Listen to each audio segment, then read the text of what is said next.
muito bem-vindos para mais uma transmissão do Instituto Vida para Todos, hoje diretamente do auditório da igreja em São Paulo. Nós chegamos à mensagem de número 21, que tem por título uma advertência sobre autoexaltação e hipocrisia. Mateus 23, de 1 até 39. Estamos dentro ainda do escopo do livro de Mateus, a segunda parte, que tem por tema geral, então virá o fim. Nós estamos com o coração cheio de gratidão pela generosidade que o Senhor tem nos dado com tanta palavra de direção nesses últimos anos. E essa palavra tem executado a obra de Deus quando nós nos tornamos canais obedientes, canais simples, para que Deus possa fazer a sua obra por meio da sua igreja. E de fato o Senhor fez grandes coisas entre nós. E eu, antes da reunião, estava reunido com os irmãos líderes, dizendo para eles que eu estou com o coração muito contente, muito alegre, porque mais um país, Colômbia, é um país que eu estava muito preocupado, porque percebi que eles estavam um pouco alheios a tudo isso que está acontecendo aqui no Brasil e também no mundo todo. Mas graças a Deus o Senhor deu uma virada lá.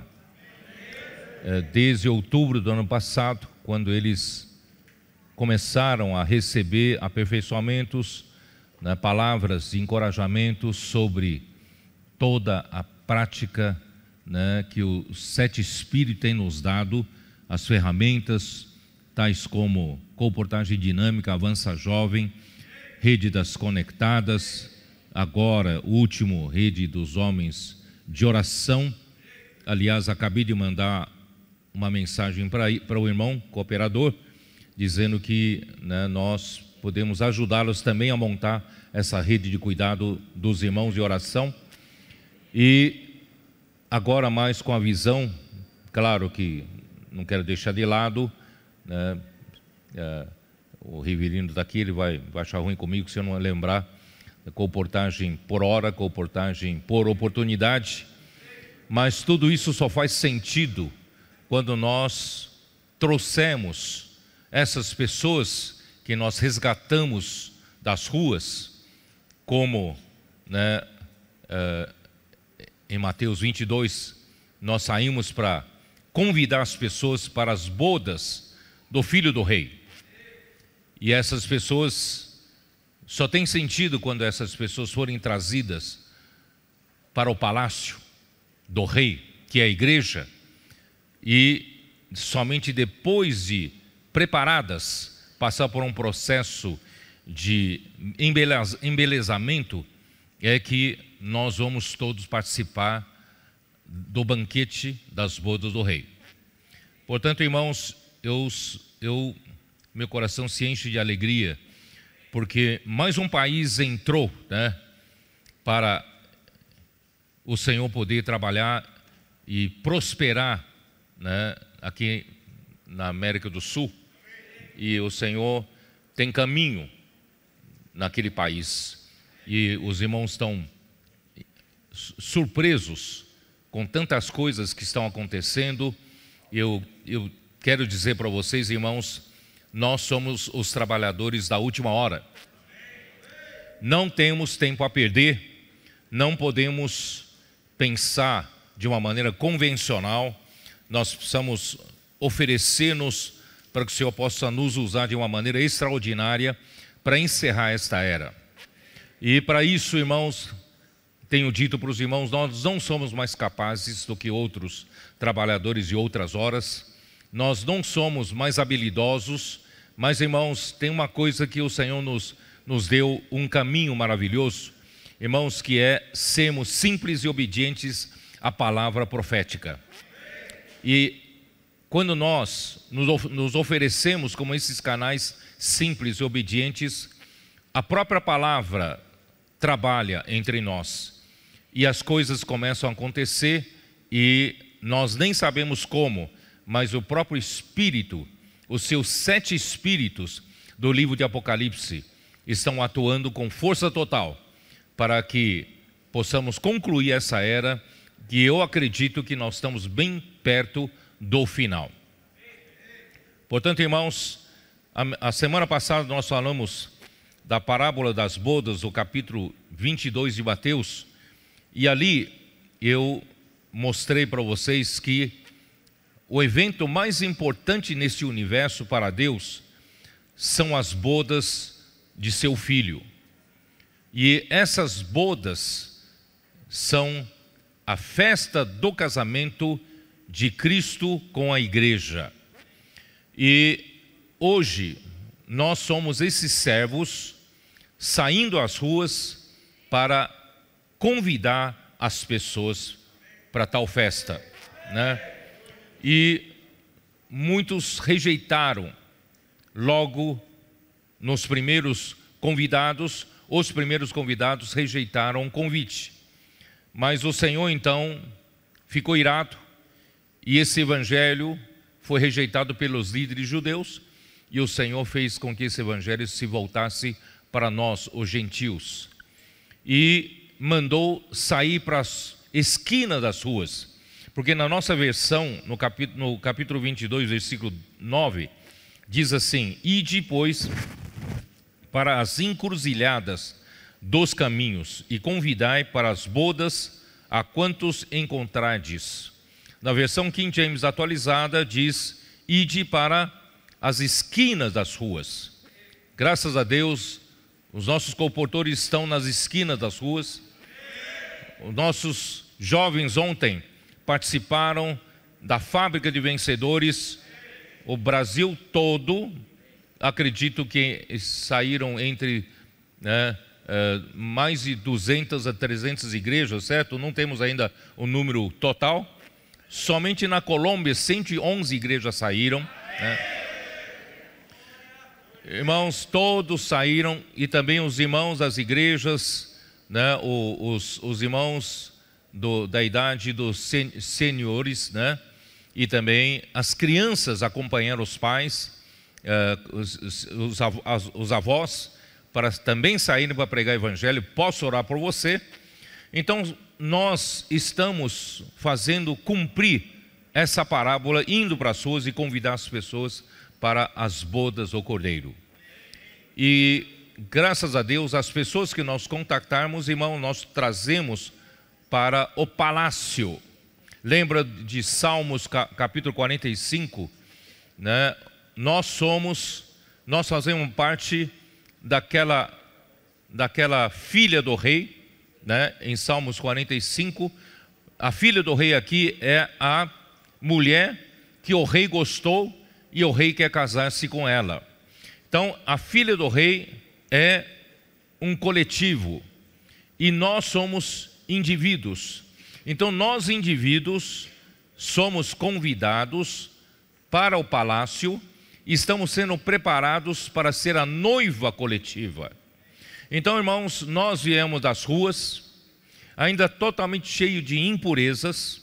Nós ainda temos a natureza de Adão, natureza do velho homem, natureza carnal, mas graças a Deus, Deus nos convidou para viver no seu palácio. E o palácio é a igreja. E aqui no palácio, essa moça que é trazida da rua para o palácio passa por um processo de embelezamento. Você pode ver isso no livro de Esther.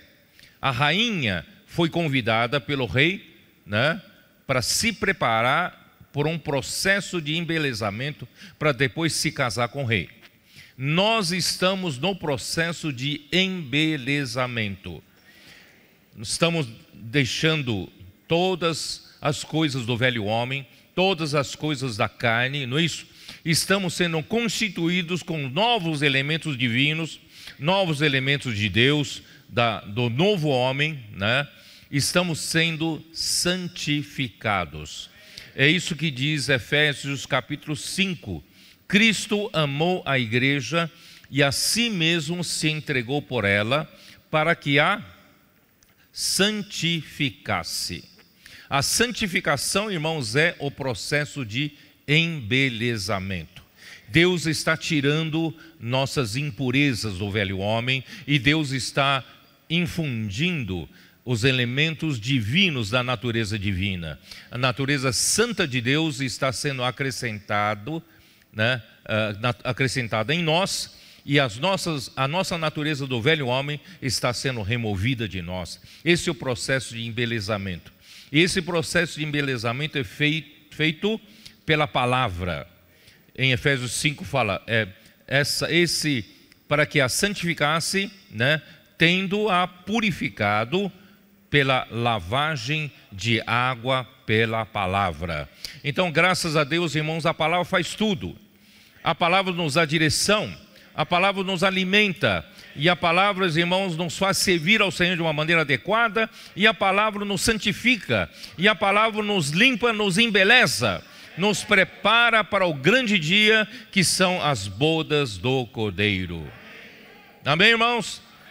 E até que um dia, irmãos, estaremos prontos, preparados para participar do banquete do casamento do Filho do Rei, e nós teremos uma segunda veste de Salmo 45, nós temos a segunda veste, e essa segunda veste, ela é bordada, é uma bordada porque nós é que praticamos a justiça, e essas vestes de linho finíssimos em Apocalipse 19 são os atos de justiça dos santos. Então, com essa segunda veste, nós somos convidados para as festas das bodas do Cordeiro. E em Apocalipse 19, dê uma lida em Apocalipse 19. Você quer participar dessas bodas?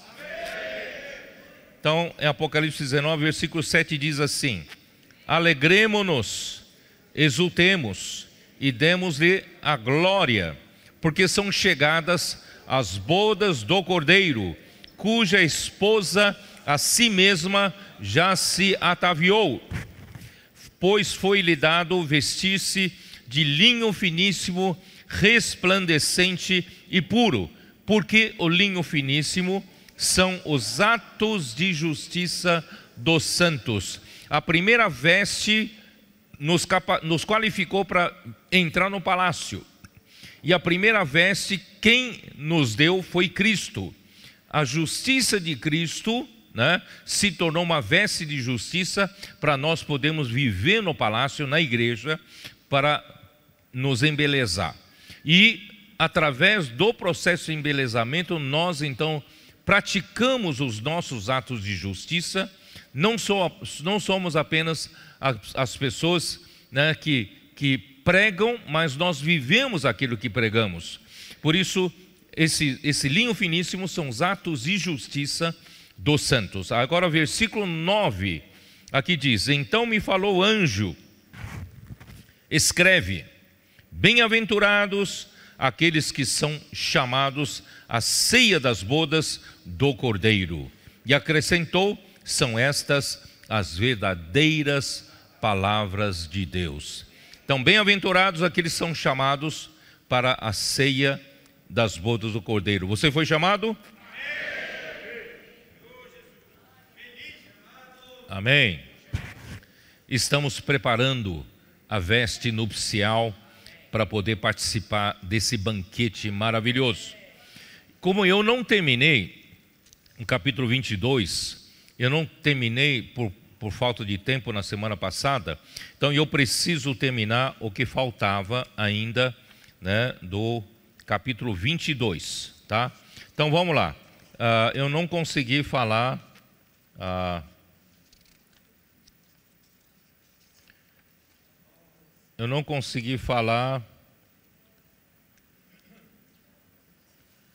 do versículo 15, né? 15 em diante.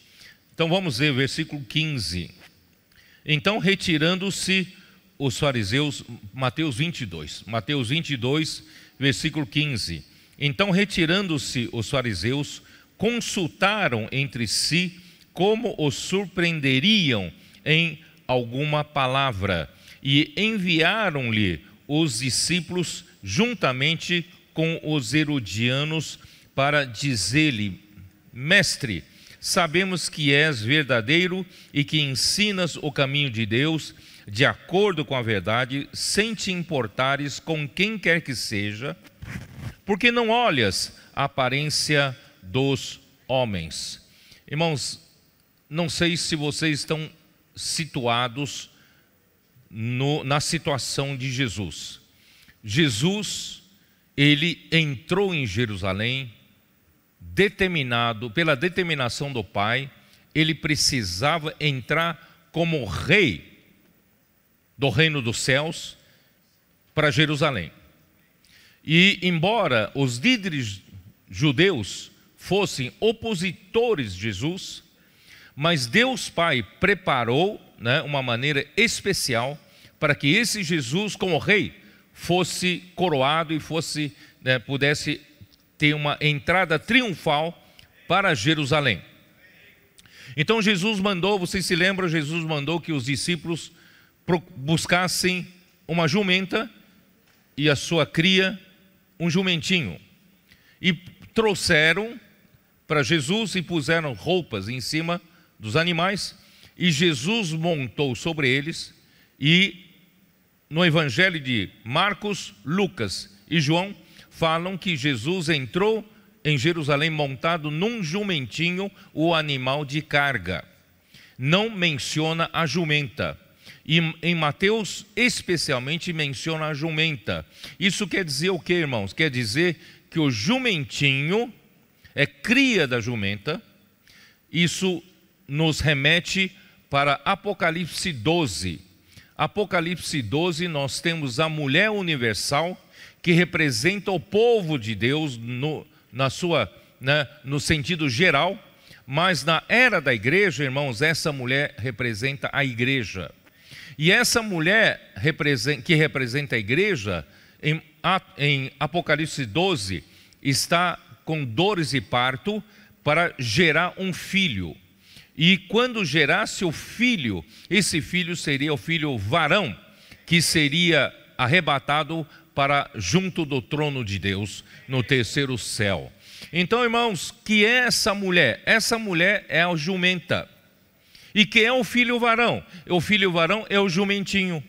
E o filho varão é a parte forte da mulher. Então, nem toda a cristandade, nem todo o cristianismo, nem a igreja, no seu sentido geral, toda a igreja está apercebida para entronizar, coroar o rei Jesus. Nem todos estão preocupados com o reino de Deus. Mas há um grupo que está preocupado. Há um grupo que a Bíblia chama de Sião. Jerusalém toda talvez não esteja apercebida, mas Sião está percebido. Sião é um lugar que luta pelo reino. É a fortaleza de Davi, que se importa pelo reino e trazer o reino de Deus aqui na terra. Irmãos, espero que esse Sião, espero que esse filho varão seja você e eu. Vamos nos importar pelo reino de Deus. Irmãos, realmente, depois de ter essa visão toda, o mundo perdeu sabor para mim, perdeu cor para mim. Não sei se para você também. Irmãos, eu não tenho atração nenhuma pelas coisas materiais. Não tenho. Irmãos, eu só quero fazer a minha parte para trazer o reino de Deus em volta.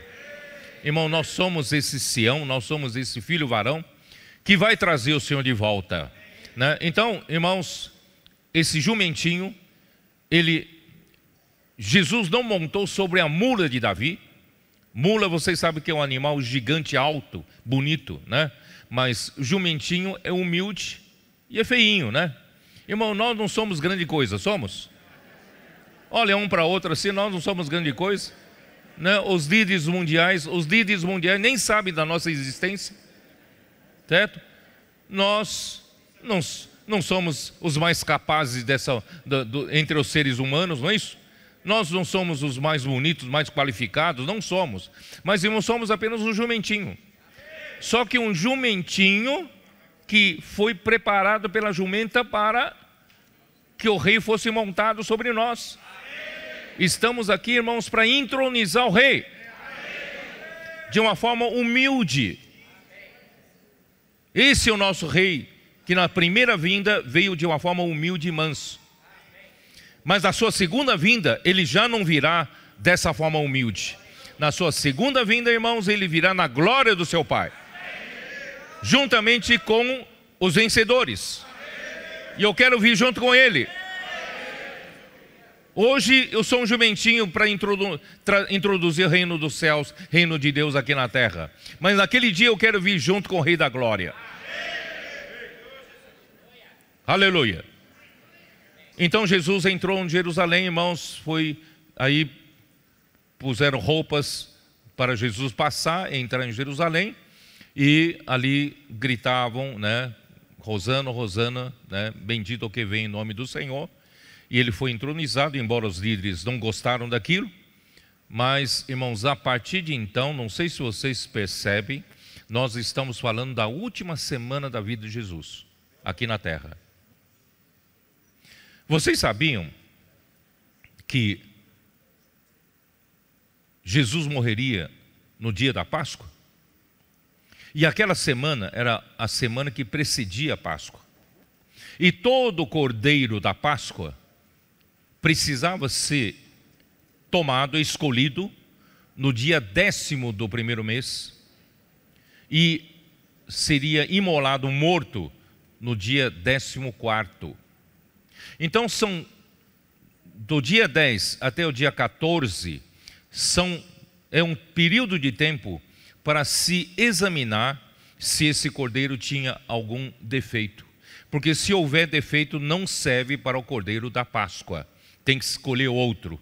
Então, irmão, Jesus como Cordeiro de Deus entrou em Jerusalém e foi escolhido por Deus Pai para ser esse Cordeiro da Páscoa, e começou no 10º dia, numa segunda-feira, até sexta-feira, quando ele foi crucificado, ele foi examinado pelos religiosos, pelos líderes religiosos.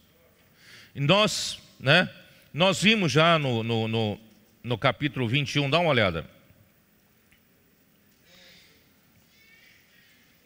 Capítulo 21, versículo 23, nós já vimos isso. 23. Ali diz: tendo Jesus chegado ao templo, estando já ensinando, acercaram-se dele os principais sacerdotes e os anciãos do povo, perguntando: com que autoridade fazes estas coisas? E quem te deu essa autoridade? Irmãos, começou o exame. Começaram a apertar Jesus. Começaram a procurar em Jesus algum defeito, alguma falha, na verdade, para acabar com ele, tá? E Jesus passou pela primeira banca de examinadores, que eram os principais sacerdotes e os anciãos do povo. E o segundo exame foi no capítulo 22, versículo 15, que nós estamos lendo agora, tá? Então, retirando-se, os fariseus consultaram entre si como o surpreenderiam em alguma palavra, e lhe enviaram-lhe discípulos juntamente com os herodianos. Então agora os fariseus tramaram mais uma cilada e chamaram os herodianos para colocar Jesus, como é que chama? Num bico de sinuca, é isso? Como é que chama? Sinuca de bico. Vocês já perceberam que eu não sou de jogar sinuca, né? Então, irmãos, estavam examinando a Jesus para pegar-lhe em alguma falha, algum defeito, tá? E vou um pouquinho mais para frente. Ele também foi examinado pelos saduceus, que está no versículo 34, né? 23 fala assim: naquele dia aproximaram-se dele alguns saduceus, tá? E depois, pelo intérprete da lei, versículo 34, 35, entretanto os fariseus, sabendo que ele fizera calar os saduceus, né, reuniram-se em conselho, e um deles, intérprete da lei, experimentando, lhe perguntou: irmãos, tudo isso faz parte da banca que examinava a Jesus como o Cordeiro da Páscoa. E no fim, né, Jesus é que devolveu o exame para eles, né? No versículo 41, reunidos os fariseus, Jesus interrogou-os. Quer dizer, como ninguém achou defeito em Jesus, Jesus é que perguntou, né, interrogou a eles. Muito bem, então vamos terminar esse capítulo que eu não terminei na semana passada. Muito bem.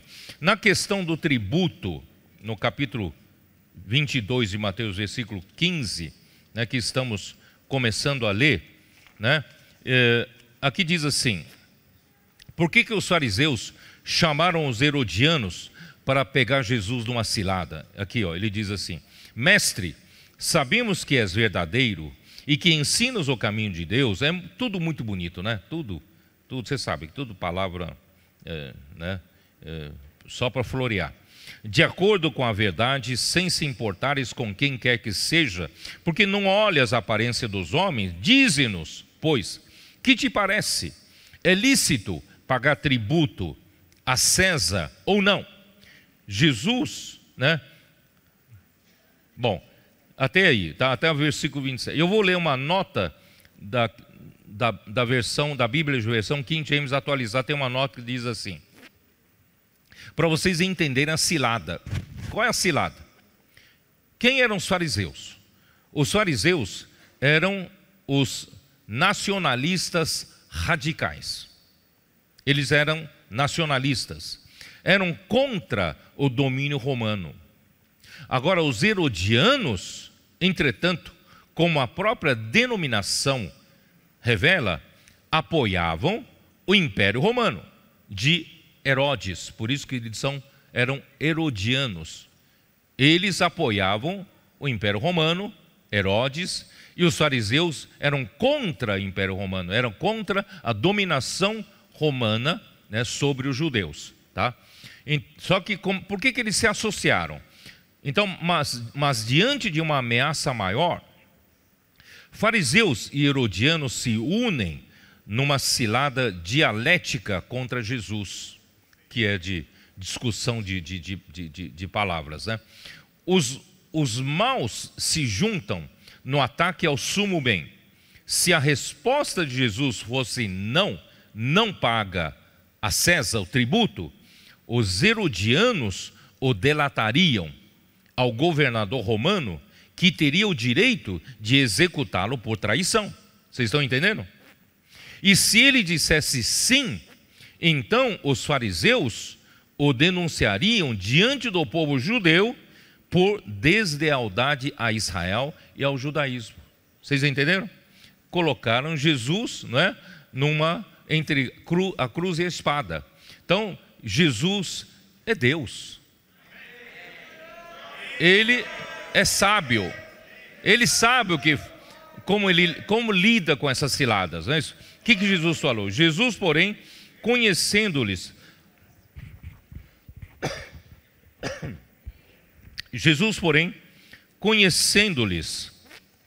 a malícia, respondeu: por que me experimentais, hipócritas? Mostrai-me a moeda do tributo. Trouxeram-lhe um denário. Quer dizer, mesmo os fariseus que eram contra a dominação romana tinham o denário romano. Vocês entenderam, não? Se você conta, então você não usa, mas você é obrigado a usar, tá? Aí trouxeram-lhe um denário, e ele lhes perguntou: de quem é esta efígie e inscrição? Tá? Então, eu vou ler outra nota antes de continuar, também da King James atualizado. O dinheiro usado no Império Romano para pagar os impostos chamava-se denário, uma moeda romana cujo valor correspondia a um dia de trabalho braçal, criada no governo de Tibério, e que trazia em um dos lados o retrato do imperador e do outro a inscrição em latim: Tibério César Augusto, filho do divino Augusto. Então essa era a moeda romana chamada denário, tá? Então aí Jesus respondeu assim: de quem é esta efígie e inscrição? Responderam-lhe: de César. Então lhes disse: dai, pois, a César o que é de César, e dai a Deus o que é de Deus. Ouviram isto, se admiraram e, deixando-o, foram-se. A banca de examinadores não achou defeito nenhum em Jesus. Não conseguiram pegar Jesus em nenhuma cilada. Aí, naquele dia ainda, ele precisava continuar sendo examinado. Naquele dia, versículo 23, aproximaram-se dele alguns saduceus. Mestre, que dizem não haver ressurreição, e lhe perguntaram, né? Vocês sabem que os saduceus são o segundo partido maior dentre os líderes judeus. O partido grande, o maior partido, são os fariseus, que eles eram super ortodoxos com relação à lei de Moisés, eram estritos, né, no cumprimento da lei, por isso que eles eram contra a dominação do Império Romano e tal. E os saduceus, né, eles já são mais como os modernistas de hoje, né? Eles não acreditam em ressurreição, não acreditam em anjos, não acreditam em espíritos. Então eles também precisavam examinar Jesus para ver se achava algum defeito nele, tá? Então aqui diz assim: mestre, Moisés disse: se alguém morrer não tendo filhos, seu irmão casará com a viúva e suscitará descendência ao falecido. Ora, havia entre nós 7 irmãos. O primeiro, tendo casado, morreu, e não tendo descendência, deixou sua mulher a seu irmão. E mesmo sucedeu com o segundo, com o terceiro, até o 7º. Que mulher, hein? Depois de todos eles, morreu também a mulher. Portanto, na ressurreição, de qual dos 7 será ela esposa? Porque todos a desposaram, né? Então, é outra cilada, outra armadilha, né? Então Jesus, eu vou aqui, né? Os saduceus era uma seita dentro do judaísmo. Isso está em Atos 5:17, dá uma olhada, Atos 5:17.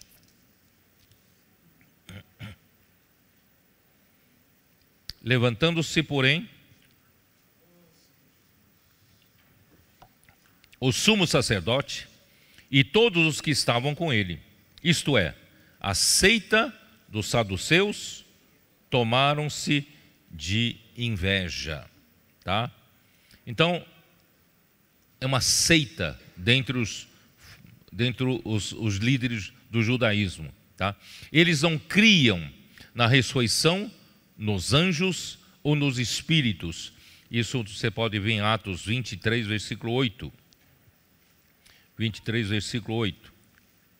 Pois os saduceus declaram não haver ressurreição, nem anjo, nem espírito, ao passo que os fariseus admitem todas essas coisas. Então, esses eram os saduceus, tá? Eles usaram para examinar Jesus, para colocar Jesus numa cilada, usaram a lei do levirato do Antigo Testamento, que está em Deuteronômio 25, versículo 5. Dá uma olhada. Deuteronômio 25, 5.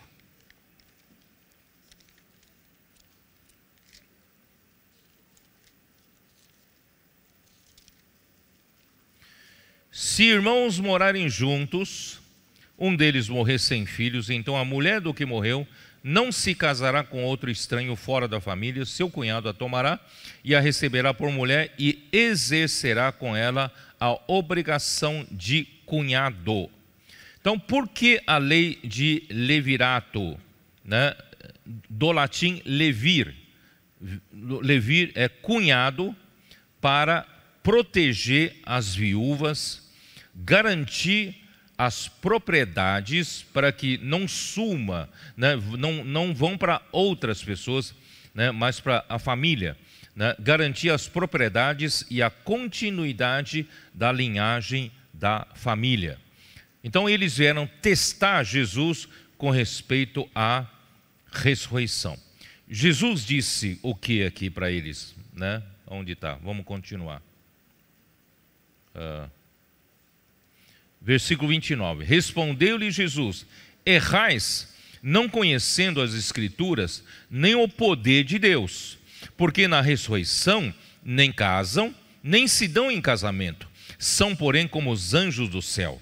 E quanto à ressurreição dos mortos, não tendes lido o que Deus vos declarou? Eu sou o Deus de Abraão, o Deus de Isaque e o Deus de Jacó. Ele não é Deus de mortos, e sim de vivos.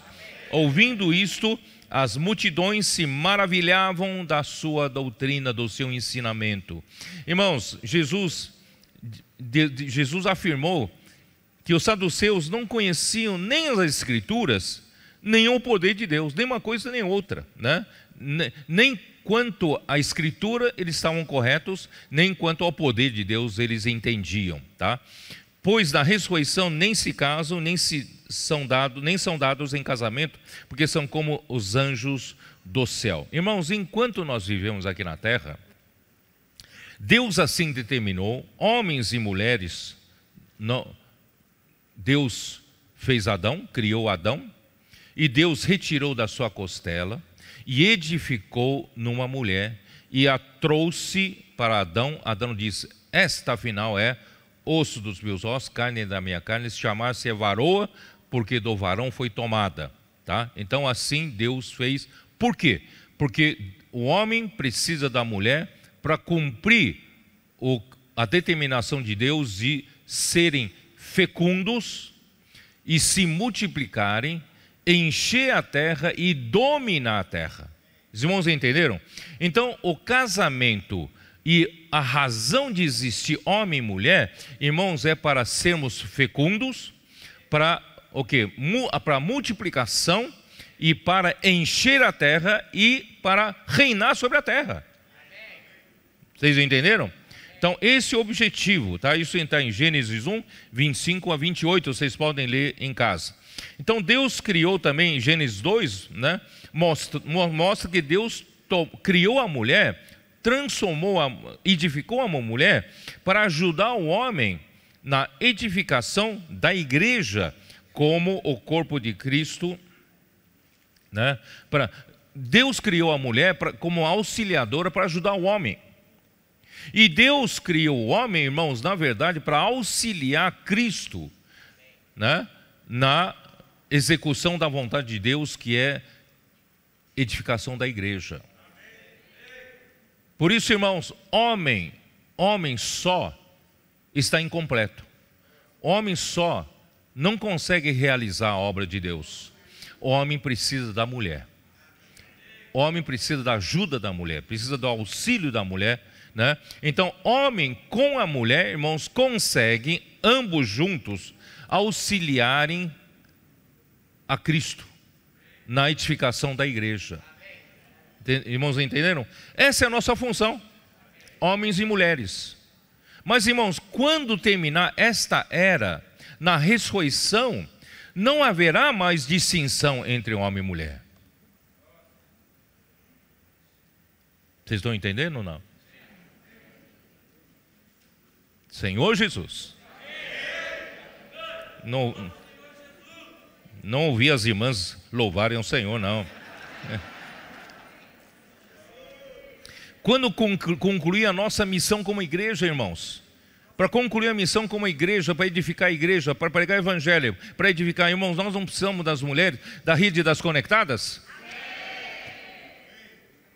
Nós precisamos, sem as mulheres, irmãos, homens não conseguem terminar o serviço para Deus. Nós precisamos de homens e mulheres. Então, quando concluir a missão, irmãos, na ressurreição, não haverá mais necessidade da distinção entre homem e mulher, não é isso? Isso está em Colossenses 3:11, dá uma olhada, Colossenses 3:11.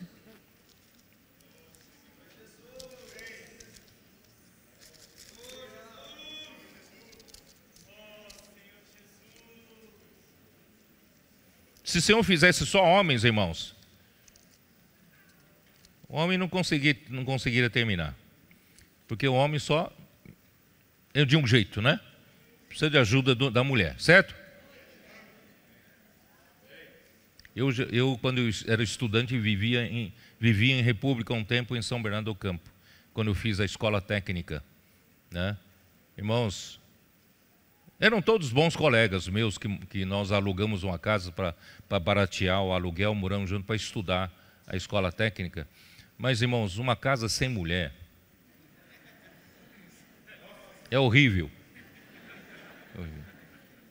Tudo jogado pelo chão, meias, né? Tinha um lá que fazia barba de manhã, largava todo cheio de barba, a pia, lavatório, não é isso? Irmãos, é terrível. Graças a Deus pelas mulheres, né? Você tem que louvar o Senhor pela sua mulher, viu? E no apacentamento, então, de casais, não é isso? Sem a mulher você não consegue fazer direito. E as mulheres hoje estão ajudando tanto as mulheres, não é isso? Ó Senhor Jesus, onde eu estou? Eu até me perdi aqui. 3:11 Colossenses, no qual que no novo homem não pode haver grego nem judeu, circuncisão nem incircuncisão, bárbaro, cita, escravo, livre, porém Cristo é tudo em todos. Gálatas 3:27.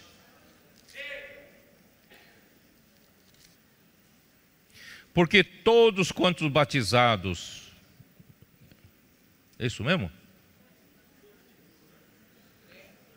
Então, tá certo. De Cristo vos revestistes, 28, dessarte, não pode haver judeu, nem grego, nem escravo, nem liberto, nem homem, nem mulher, porque todos vós sois um em Cristo Jesus.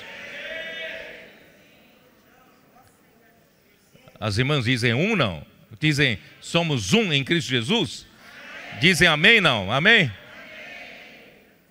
Ó Senhor Jesus. E os saduceus então não conseguiram achar defeito em Jesus. Vamos continuar com o exame, vamos lá. Capítulo, né? Onde eu estou, hein? Capítulo 22, 34 agora, né? Entretanto, os fariseus, sabendo que ele fizera calar os saduceus, reuniram-se em conselho. Vocês veem que eles estão tentando achar defeito, tentando derrubar Jesus, tentando fazer mal para ele, mas não conseguem, né? Então eles então reuniram-se em conselho e mandaram um intérprete da lei. E um deles, intérprete da lei, experimentando-o, lhe perguntou: você não tem ideia, sabe que significa intérprete da lei? Não sei se vocês sabem, os irmãos que são advogados, os irmãos que são da área de direito, vão conseguir entender melhor o que eu vou falar.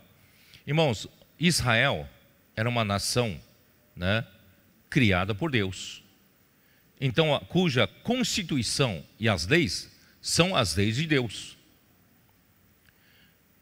Então, os especialistas no direito em Israel são também especialistas na palavra de Deus. Esse intérprete da lei aqui, irmãos, ele é ou doutor no direito, ou ele é um jurista. Não sei se os irmãos entendem. Então eles é que faziam consultas jurídicas, né? Ou eles é quem faziam parte. Por exemplo, o que é um sinédrio no povo de Israel? Irmão, sinédrio é o tribunal mais elevado, é o nosso, como é que é? Supremo Tribunal Federal, não é isso? STF, né? Então o sinédrio é formado pelos líderes judeus. mas eles formam o quê? Tomam a decisão final na área jurídica. Então, o intérprete da lei, irmãos, isso faz parte desses especialistas na área jurídica, né? Eles é quem fazem consulta jurídica, eles são juristas, tá? Então, mestre, foi essa a pergunta: mestre, qual é o grande mandamento da lei? Respondeu-lhe Jesus: amarás o Senhor teu Deus de todo o teu coração, de toda a tua alma e de todo o teu entendimento. Este é o grande e primeiro mandamento. O segundo semelhante a este é: amarás o teu próximo como a ti mesmo. Irmãos, ele como jurista, especialista, né, na lei, na área jurídica, ele queria derrubar Jesus. Se Jesus falasse o primeiro mandamento é mais importante que o terceiro, você imagina o que queria fazer, se o quarto ou o quinto. Irmãos, graças a Deus, Jesus ele olha para a essência, o homem olha para a letra, o homem olha para a superfície, mas ele olha para a natureza, olha para a essência. Irmãos, aqui fala assim, eu vou ler aqui o que eu escrevi aqui, tá bom? Então, ele era um doutor na lei, tá? Alguém entendido na lei de Moisés, intérprete profissional da lei do Antigo Testamento. Isso é uma nota da versão Restauração, tá? Então, os fariseus eram muito legalistas, tanto que se emaranhavam em suas próprias leis e decretos. Discutiam sempre sobre quais, dentre suas muitas ordenanças, quais eram as leis prioritárias para que um judeu pudesse alcançar o reino dos céus e o Shabat, né? O grande sábado ou o descanso eterno. Então eles, entre os especialistas do direito, né, entre os judeus, eles discutiam, tinham muita discussão entre eles o que era prioridade na lei. Se você cumprir essa prioridade da lei, você iria alcançar o grande sábado, que é o descanso de Deus, que para nós é o milênio, não é isso? O milênio, o descanso de Deus. Irmãos, então queria saber de Jesus, então diga a você aquilo que nós estamos buscando há tanto tempo saber. Vamos ouvir você. O Senhor não falou nenhum nem outro, o Senhor falou toda a lei, na verdade, se resume em amar a Deus e amar o próximo. Porque a essência da lei, irmãos, é Deus é amor. Deus é amor, né? Então aqui eu digo, vou ler aqui para vocês. Os líderes religiosos e seus discípulos, responsáveis pelo ensino das Escrituras ao povo, eram muito limitados em suas lógicas humanas e em seus debates da lei. Quer dizer, eles tomam a lei e discutem na esfera terrena, na esfera mental. Irmãos, a lei não é coisa terrena, a lei veio de Deus, que é celestial. Então você não pode entender com a sua lógica humana, né, a lei. No máximo você consegue debater como eles faziam e não chegariam a lugar nenhum, certo? Então Jesus mostrou-lhes que a essência da lei é o amor. Os primeiros 5 mandamentos escritos numa tábua que Deus entregou para Moisés, né, incluindo, né, fala do amor a Deus, incluindo no 5º mandamento, que é honrar os pais. Honrar os pais, na verdade, irmãos, é honrar a Deus, honrar a sua origem, né? Então foi incluído na tábua de amar a Deus. Por isso o Senhor respondeu: amarás o Senhor teu Deus de todo o teu coração, de toda a tua alma, de todo o teu entendimento. É a primeira tábua da lei. E a segunda tábua da lei é não o quê? Não matarás, não adulterarás, não cobiçarás, tá? Então é referente ao próximo, não fazer mal ao próximo. Então o segundo semelhante a este é: amarás o teu próximo como a ti mesmo. Destes 2 mandamentos dependem toda a lei e os profetas. Tudo se resume no amor, porque tudo veio da origem que é Deus, que é o amor. tudo que veio do amor e vai terminar em amor, né? Então, irmãos, se você quer realmente praticar e chegar no grande Shabá, você quer participar do grande Shabá, do grande sábado, irmãos, pratique o amor. Pratique o amor, tá? Então, irmãos, e aqui diz: amarás o Senhor de todo o teu coração, de toda a tua alma e de todo o teu entendimento. A palavra entendimento aqui, irmãos, é dianoia, é mente. Então, amar o Senhor de todo o nosso coração, de toda a nossa alma e de toda a nossa mente. Porque a nossa mente, irmãos, é que define onde está o nosso coração, onde está a nossa alma, tá? E os outros 5 mandamentos que são na segunda tábua da lei, referem-se a amar nosso próximo como a nós mesmos. É o tecido do amor, irmão, tenho falado para vocês. É o tecido do amor que tecemos na edificação da igreja. Na edificação da igreja, irmão, não se pode usar as coisas naturais. Você só pode usar a natureza divina para edificar a igreja. Você só pode usar coisas de Deus, que é o amor. Na essência, as coisas de Deus, a palavra de Deus termina sempre no amor. E Deus então quer suprir você com amor, porque você, como homem natural, o velho homem, você não tem um amor suficiente para se relacionar com outras pessoas. Por isso mesmo no casamento, irmãos, não é suficiente apenas aquela paixão, né, com que você se apaixonou pela pessoa, mas você precisa do amor de Deus para ser edificado com o seu cônjuge. E isso, extrapolando, você edifica com os irmãos, a igreja. Nós precisamos do amor de Deus como a fonte, como origem. E quando nós cremos em Deus, irmãos, é como aquele João 7,37, vocês se lembram quando Jesus, no último dia da festa dos judeus, ele se levantou.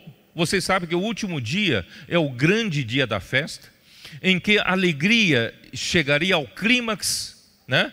O prazer chegaria ao clímax, só que logo eles iriam experimentar ressaca, iam experimentar que tudo terminou e acabou. Mas, irmãos, foi no grande dia da festa, o último dia, que Jesus se levantou e exclamou: se alguém tem sede, venha a mim e beba.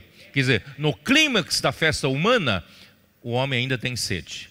Então, quem pode saciar a sede do homem não são as coisas do homem, mas é Deus. Então, se alguém tem sede, venha a mim e beba. Quem crê em mim, como diz a Escritura, do seu interior fluirão rios de água viva. Isto ele disse com respeito ao Espírito que haviam de receber os que nele crescem, pois até aquele momento o Espírito ainda não fora dado, né? Então, irmãos, quando Jesus morreu, ressuscitou, foi enviado o Espírito para nós. E quando nós cremos em Jesus, irmãos, o que nós recebemos aqui dentro é o Espírito. Quando você creu em Jesus hoje de manhã, né, o irmão ajudou muitos aqui a receber um grande presente. Esse grande presente é o Espírito. Quando você invoca esse nome, ó Senhor Jesus, o que você recebe é o Espírito, e o Espírito é o próprio Deus. E esse Deus é amor. E esse Deus que é amor entra em você e se torna também uma fonte. Deus é a fonte do amor. Mas quando você crê em Jesus, você recebe essa fonte, que é o amor, essa fonte hoje está dentro de você. E você pode fazer fluir esse amor como rios de água viva para outras pessoas. Irmãos, aí você usa esse amor para se relacionar com seu cônjuge, com sua família e com os irmãos na edificação da igreja, para servirmos juntos aqui na igreja. Até, irmãos, nós tecemos um tecido de amor com a urdidura que vem de Deus e as tramas que vêm no nosso relacionamento horizontal com as pessoas, com os irmãos. Tá bom? Você está tecendo um tecido? Como está? Não vai embora dessa terra, irmãos, sem deixar escrito uma história de amor.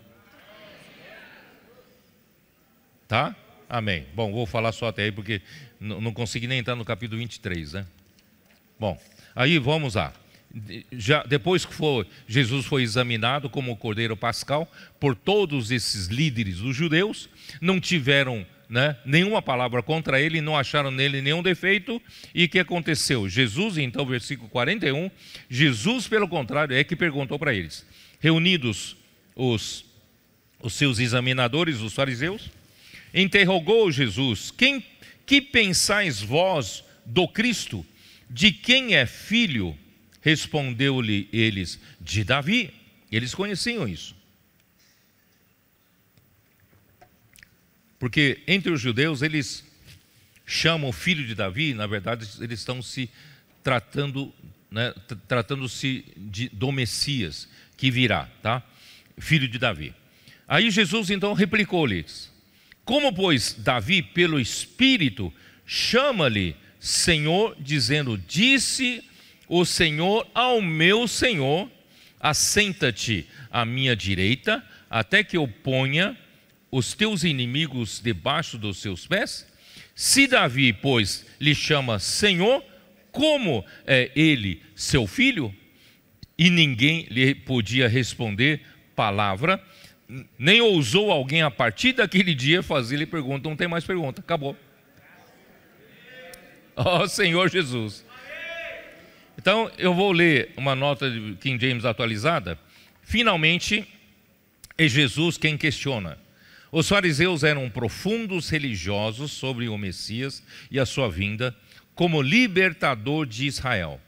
Entretanto, há séculos interpretavam erroneamente a pessoa e a obra do Messias. Imaginavam um rei cheio de poderes divinos que viria como um guerreiro invencível para libertar Israel do império gentil e conceder saúde, paz e riqueza ao povo judeu.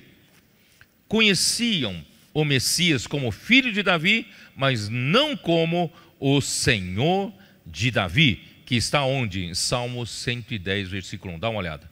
Salmo 110, versículo 1.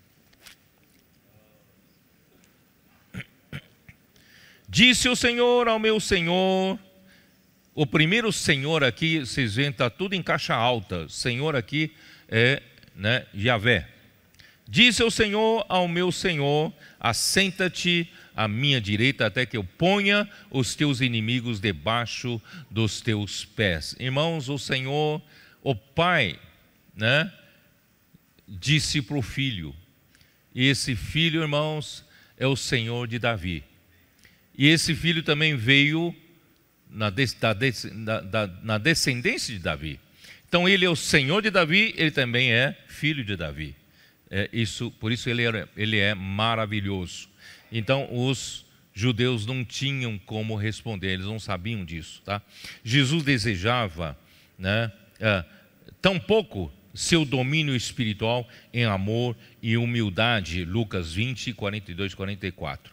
Jesus desejava que os seus compreendessem que ele era o Messias prometido, o descendente humano de Davi e também o seu divino Senhor, tá? Então disse o Senhor, né, os judeus sabiam que o Messias vindouro seria o filho de Davi, que se assentaria no trono de Davi, mas não tinham explicação como o filho poderia ser o Senhor de Davi, né? Então essa era uma coisa inexplicável, eles não tinham explicação. Mas irmãos, quem tem revelação tem a explicação.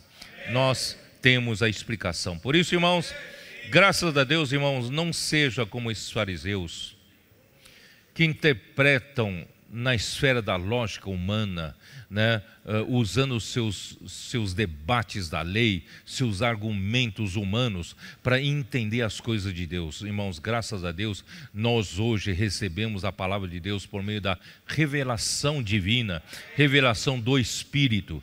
E assim é que, irmãos, nós lidamos com a palavra de Deus na esfera celestial, não na esfera terrena, tá? Então agora eu vou entrar em Mateus 23, né? Vamos lá, Mateus 23. Vamos até onde der para entrar, tá bom? Então, versículos 1 e 2. Então falou Jesus, bom, até aí, queridos irmãos, Jesus como Cordeiro Pascal foi examinado. Não acharam nenhum defeito nele. Ele é um cordeiro sem defeito. Ele é um cordeiro que está qualificado para sacrificar-se pelo povo de Israel e sacrificar-se pelos povos do mundo inteiro. Tá? Então, esse era o Cordeiro Pascal. Aí, então, versículo 23, Jesus precisava, o Rei do Reino dos Céus, precisava tocar na ferida, precisava tocar nos problemas dos líderes, dos maiores líderes, ou maiores da liderança espiritual e religiosa dos judeus. Quer dizer, sem eles, irmãos, o povo precisava de uma direção, né, por parte deles. Então, Jesus falou assim, então falou Jesus às multidões e aos seus discípulos. Na cadeira de Moisés se assentaram os escribas e os fariseus. A cadeira de Moisés. Quem era Moisés? Moisés era o profeta. E aquela cadeira de Moisés só poderia assentar-se profetas. Mas assentaram-se os escribas e os fariseus. Eu vou ler uma nota de King James atualizado. Os escribas, doutores e mestres da lei, bem como os fariseus, partido político religioso que defendia a observância literal da Torá, da lei, e mais uma série de ordenanças e preceitos por eles criados para situações não diretamente cobertas pela Torá. Não sei se vocês entenderam, né? Então, o Pentateuco de Moisés, os 5 primeiros livros da Bíblia, são considerados por Israel, né, como a constituição, né, de Israel. Mas no dia a dia, como eles tomam o Pentateuco como a constituição, e eles são uma nação, e no dia a dia há situações corriqueiras e situações diversas, né, que o povo, né, dessa nação, né, precisam ser, questões que precisam ser julgadas pela lei de Moisés. Então são muitas situações não cobertas diretamente pela lei. Então, ao longo dos séculos, os líderes religiosos, principalmente os líderes da área jurídica, eles então acabaram criando jurisprudências. Usavam a lei de Moisés. Acho que para aplicar para esse caso, nós podemos aplicar desse jeito. E criava-se uma jurisprudência. E aí, na outra situação diferente, criava-se uma outra jurisprudência. Então, ao longo dos séculos, irmãos, foram criados o que eles chamam de Torá falada. A Torá escrita são os cinco livros de Moisés. Mas Torá falada, né, é uma série de ordenanças e preceitos criados por eles. Tá bom?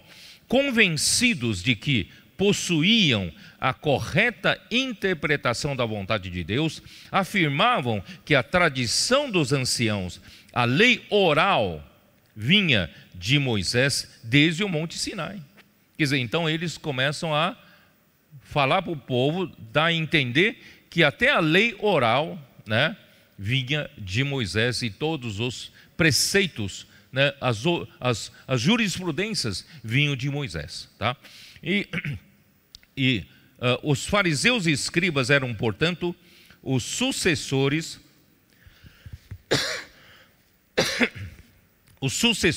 autorizados da tradição de Moisés como mestres da lei. Então, eles se autorizaram para suceder a Moisés, para a interpretação da lei de Moisés, para julgar os casos jurídicos. Tá bom? Então, quem era Moisés? Número 12, vocês sabem, livro de Número 12. Vamos dar uma lida. acho importante nessa hora, não é isso? Número 12.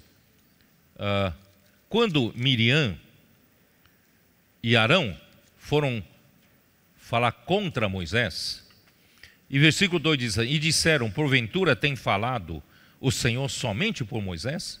Não tem falado também por nós? O Senhor ouviu. Irmãos, muitas vezes a gente não reconhece, né, quem está sendo usado como um canal para dar a palavra de Deus para nós, e achando que não, todos nós falamos, todos nós temos qualificação para falar, temos eloquência para falar, né? Então, irmãos, Moisés era o profeta, tá? Em versículo 3 assim, diz: era o varão Moisés muito manso, mais do que todos os homens que havia sobre a terra, tá? Aí no versículo 6, então disse Deus: ouvi agora as minhas palavras, se há entre vós profeta, eu, o Senhor, em visão a ele me faço conhecer, ou falo com ele em sonhos. Não é assim com meu servo Moisés, que é fiel em toda a minha casa. Boca a boca falo com ele claramente e não por enigmas, pois ele vê a forma do Senhor. Moisés era o único profeta que via a silhueta de Deus, né? Ele via a forma do Senhor.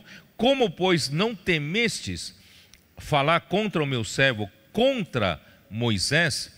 Irmãos, aí a Miriam ficou leprosa, né?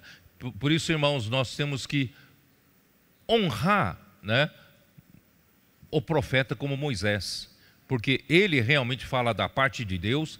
Irmãos, a palavra profética vem dos profetas, né, determinados por Deus, e que traz a direção para o povo.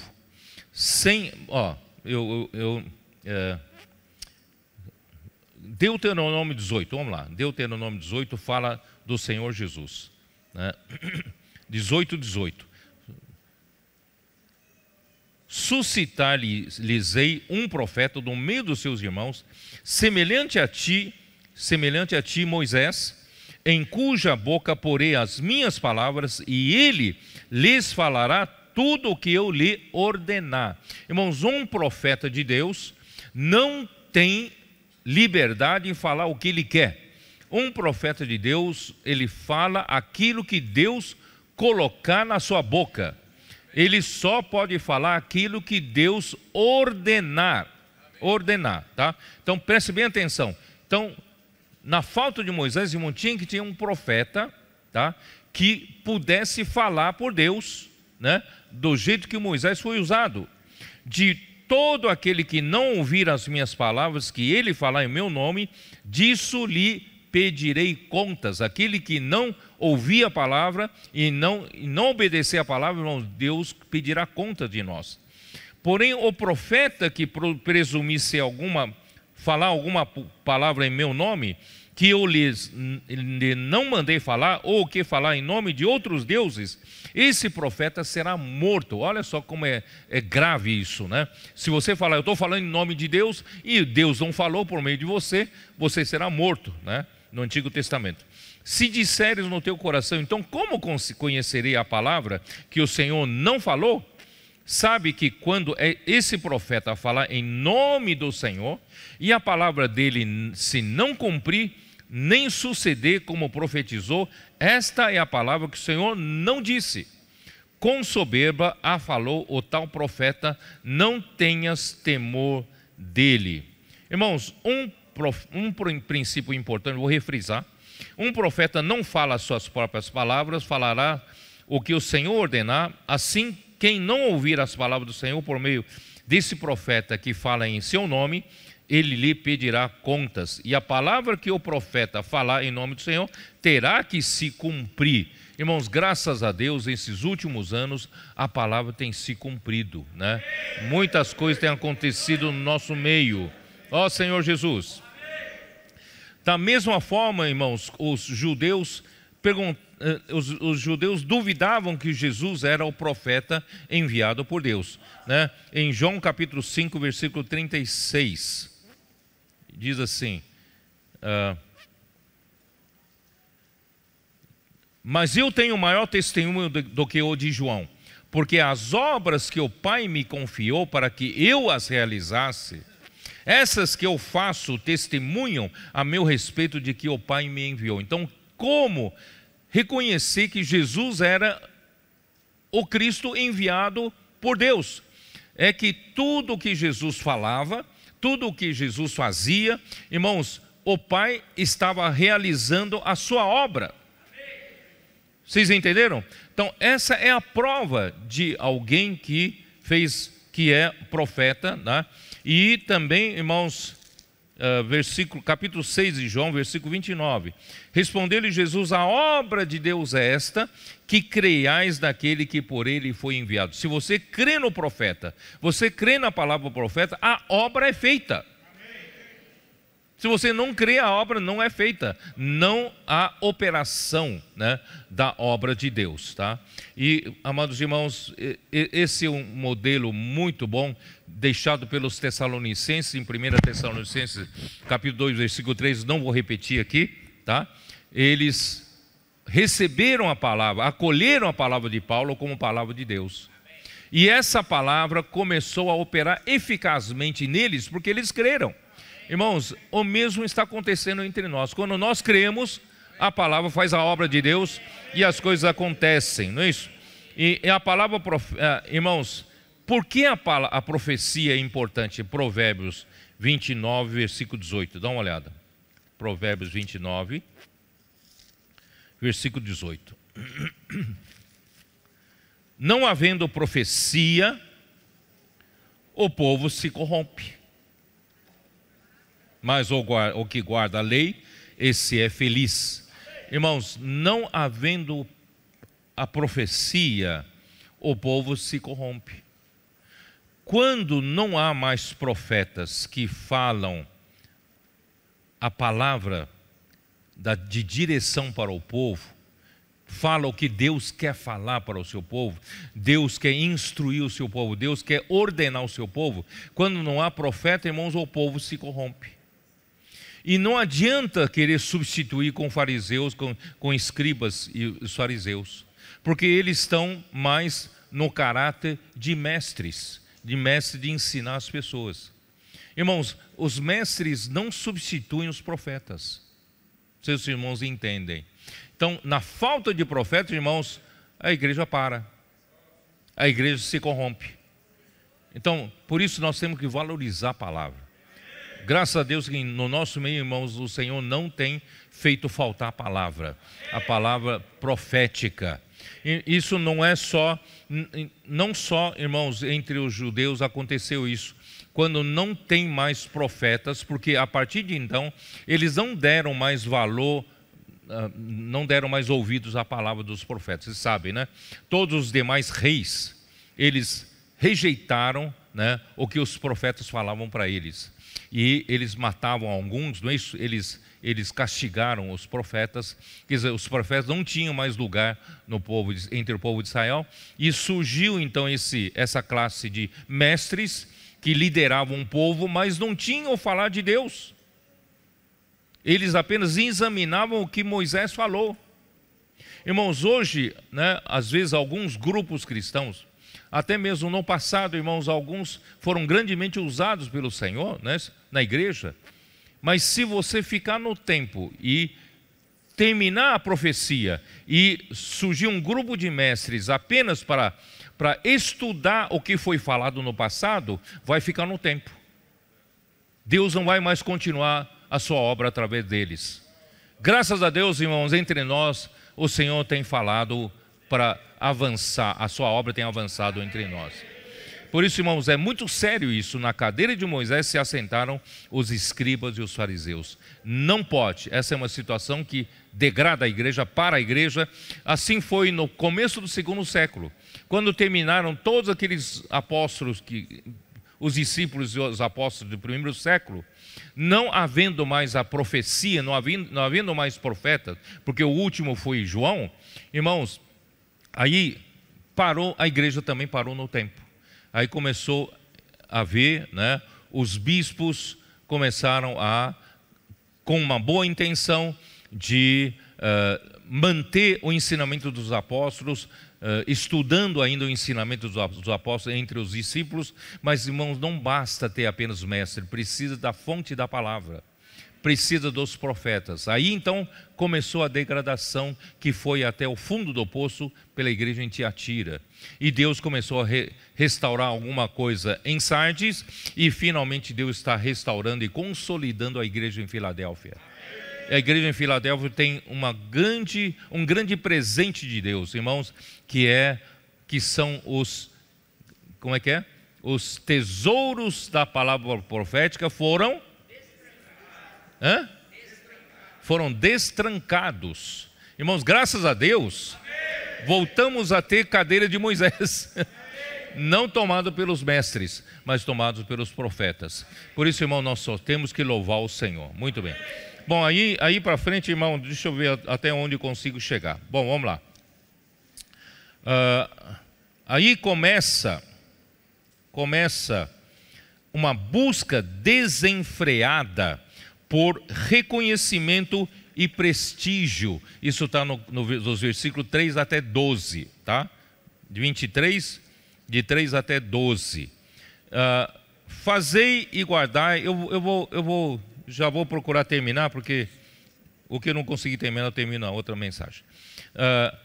Versículo 3: Fazei e guardai, pois tudo quanto eles vos disserem, porém não os imiteis nas suas obras, porque dizem e não fazem. Irmãos, nós não podemos ser assim, falar uma coisa e não pratica. Nós devemos praticar aquilo que nós falamos. Nós pregamos o evangelho, nós falamos da igreja para outras pessoas, falamos da vida da igreja, falamos da palavra profética. Nós devemos praticar tudo isso, não é? Não apenas manter uma fachada, né, de um homem espiritual, de um homem religioso, de um homem que sabe das coisas, mas por dentro não pratica. Por dentro, no interior, irmãos, tem muita deficiência, tá bom? Atam pesados, fardos pesados e difíceis de carregar, e os põem sobre os ombros dos homens. Entretanto, eles mesmos nem com o dedo querem movê-los. Eles dão carga pesada para os outros, né? Mandam os outros fazerem, mas eles mesmos não fazem. Praticam, porém, todas as suas palavras, todas as suas obras, com o fim de serem vistos, né? Os fariseus praticam todas as suas palavras com o fim de serem vistos dos homens, pois alargam os seus filactérios e alongam as suas franjas. Eles amam o primeiro lugar nos banquetes e as primeiras cadeiras nas sinagogas. Eles amam as saudações nas praças e o serem chamados de mestres pelos homens. Vós, porém, não sereis chamados mestres, porque um só é vosso mestre, e vós todos sois irmãos. A ninguém sobre a terra chameis vosso Pai, porque um só é vosso Pai, aquele que está nos céus. Nem sereis chamados guias, porque um só é vosso guia, o Cristo. Mas o maior dentre vós será vosso servo. Quem a si mesmo se humilhar, será humilhado, e quem a si mesmo se humilhar, será exaltado. Bom, eu vou dizer assim: eles dizem e não fazem. Colocam fardos pesados, né, sobre os outros. E todos, irmão, todos nós devemos praticar o que pregamos. E que todos devem participar da execução da obra do Senhor, cada um na sua função, não é isso? Nós estamos aqui, irmãos, para colocar em operação o plano de Deus. Não estamos aqui só para discutir preceitos e leis, não é isso? E doutrina. Nós estamos aqui, irmãos, para realizar a obra de Deus. Por isso não estamos aqui só para pregar. Nós estamos aqui, irmão, para realizar a obra de Deus. Por isso precisamos praticar. Todos devem participar da obra de Deus, cada um na sua função. Eles praticavam as suas obras com o fim de serem vistos pelos homens, pois alargavam seus filactérios e alongam suas franjas. Então vou explicar aqui com uma nota de King James atualizada, que são os filactérios. Os filactérios, ou tefilins, eram pequenos rolos ou caixinhas de couro que os judeus religiosos usavam presos à testa e perto do coração ou no braço esquerdo. Essas pequenas cápsulas continham 4 passagens da Torá: Êxodo 13, de 1 a 10, e de versículos 11 a 16.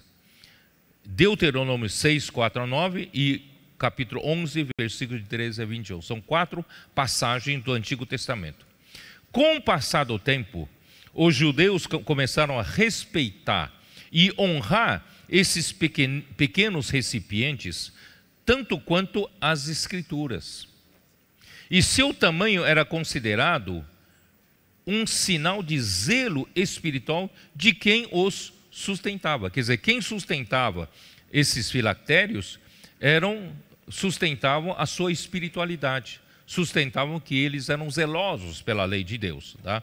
Por isso eram considerados como amuletos de boa sorte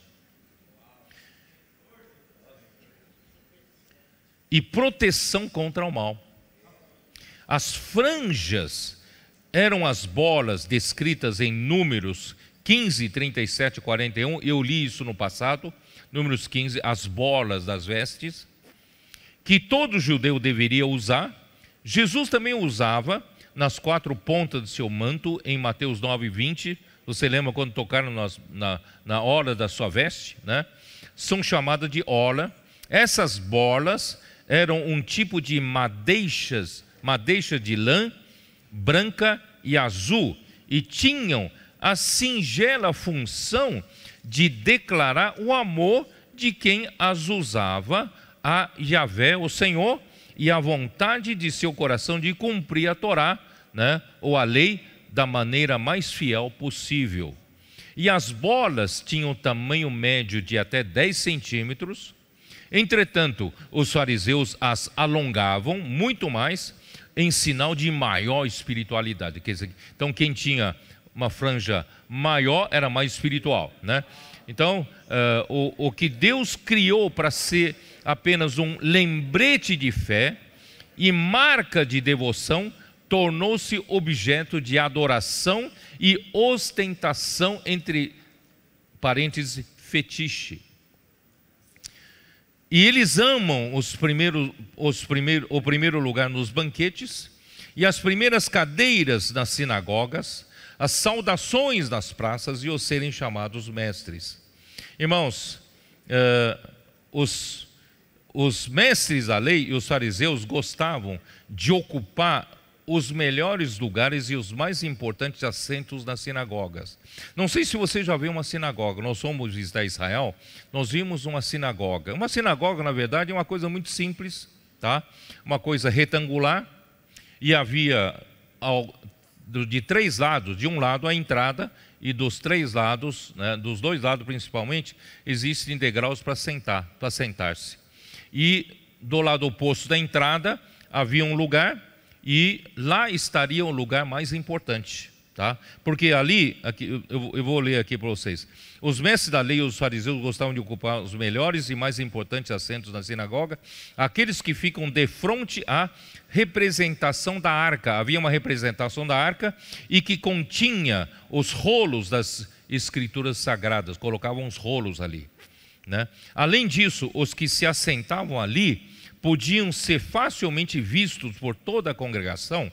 Eles também apreciavam muito ouvir as pessoas os chamarem insistentemente aos gritos, e em lugar público, nas praças e nas praças do mercado, de Rabel, em grego, que significa literalmente em hebraico, meu professor, meu mestre, né? Então, eles gostavam de dizer, oh, meu professor, oh, meu mestre, tal, né? Então, irmãos, isso tudo, irmãos, é hipocrisia. Então, com vistas à edificação da igreja, devemos entender o perigo da autoexaltação, que irá corroer a essência do reino dos céus, que é ter um espírito contrito e humilde. Jesus faz uma série de advertências quanto à busca desenfreada por reconhecimento e prestígio, coisas que alimentam a soberba humana. Por outro lado, vamos evitar aplicar essa passagem bíblica literalmente também. Então não aplica isso literalmente. Os irmãos não podem sentar na frente, né? Os irmãos líderes sentam na frente por facilidade de comunhão, tal, né? Não é isso. Não vou mais chamar nenhum irmão de mestre. Não é nesse sentido. Não aplica literalmente isso. Mas, irmão, tem que aplicar, irmãos. Nós não buscamos aqui na terra exaltar-se a si mesmo. Ninguém aqui procura a sua própria exaltação, porque o nosso caminho é o caminho de Jesus, é o caminho da cruz. Jesus não veio aqui na terra buscar autoexaltação. Jesus não veio aqui na terra em nenhum momento buscar reconhecimento. Ele não veio buscar a sua própria glória. Ele falou: eu não vim aqui, não procuro a minha própria glória. Eu busco a glória daquele que me enviou. Então, irmão, Jesus que era Deus, Filipenses 2 mostra que ele que era próprio Deus, ele não usurpava o ser igual a Deus, ele se esvaziou da posição de Deus, se tornando um homem humilde, e veio aqui na terra sendo um homem. Ele não veio para ser um homem bonito, alto, né? em que todo mundo olhe para ele: esse aqui é filho de Deus, né? Um homem loiro, olhos verdes, né? Tal, bonito, irmão, todo mundo. Não, ele veio com aparência feia. Você sabia disso, não? Aqueles retratos que pintam de Jesus bonito ali, não é nada daquilo. Jesus tinha 30 e poucos anos, mas parecia que tinha mais de 50 anos. Então, assim, ele não era bonito, não tinha aparência bonita. Mas, irmãos, Jesus tomou o caminho da humildade. E na ressurreição, Deus o exaltou. Deus ressuscitou e o exaltou sobremaneira. E lhe deu um nome que está acima de todo nome, né? E que toda boca um dia vai ter que confessar que Jesus é o Senhor. E todo joelho se dobrará ao nome de Jesus. Por isso, irmãos, não procure o caminho da exaltação, procure o caminho da humilhação. Deixe Deus se exaltar naquele dia, né? Por isso, irmãos, não estamos aqui na igreja a buscar reconhecimento, né? Nem precisa ficar dando testemunho. Está vendo? Eu fiz isso, eu fiz aquilo. Irmãos, não, nós fazemos tudo em oculto, porque nós estamos aqui, irmãos, como trabalhadores de última hora, né? Nós só sabemos baixar a cabeça e mergulhar em trabalho, servir ao Senhor, não é isso? Que o Senhor seja exaltado, tá bom?